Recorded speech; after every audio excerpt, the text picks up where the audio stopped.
నమస్తే, welcome to Vihari news.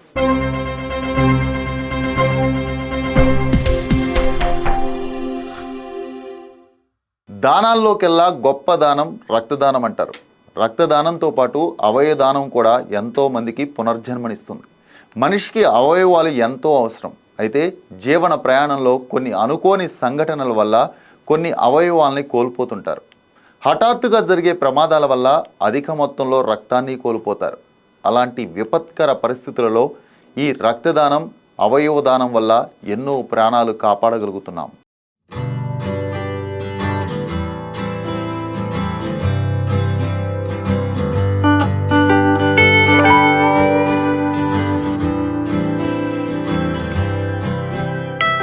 రక్తదానం చేయండి, ప్రాణదాతల కండి అని చాలా సందర్భాల్లో వింటూ ఉంటాం.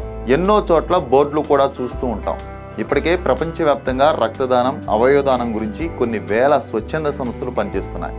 పలు సంస్థలు సామాజిక కార్యక్రమాలను చేపడుతూ ప్రజల్లో రక్తదానం, అవయవదానం గురించి అవగాహన సదస్సులు కూడా నిర్వహిస్తుంటారు. అయితే మనిషికి రక్తం ఎంత ముఖ్యమో అవయవాలు కూడా అంతే ముఖ్యం. అందుకే జీవన్ దాన్ అనే సంస్థ అనుసంధానకర్తగా ఉంటూ కొన్ని వేల మందికి పునర్జన్మనిచ్చింది. ఈ సంస్థ ప్రస్తుతం అవయవదానంలో దేశంలోనే నెంబర్ 1 స్థానంలో ఉంది. ఇందులో రాష్ట్రాల పరంగా చూస్తే అవయవదానంలో తెలంగాణ మొదటి స్థానంలో ఉంది. గతేడాది తెలంగాణలోని ప్రభుత్వ ఆసుపత్రులకు జీవన్ దాన్ అధికారులు సందర్శించి అక్కడి వైద్యులతో అవయవదానంపై అవగాహన కల్పించారు.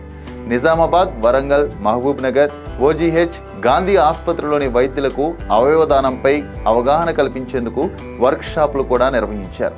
జీవన్ దాన్ సంస్థ గత ఏడాది జనవరి నుంచి డిసెంబర్ మధ్య మరణించిన 200 మంది నుండి 728 అవయవాలను సేకరించిన వాటిని అవసరమైన రోగులకు అమర్చడం ద్వారా సరికొత్త రికార్డును నెలకొల్పింది.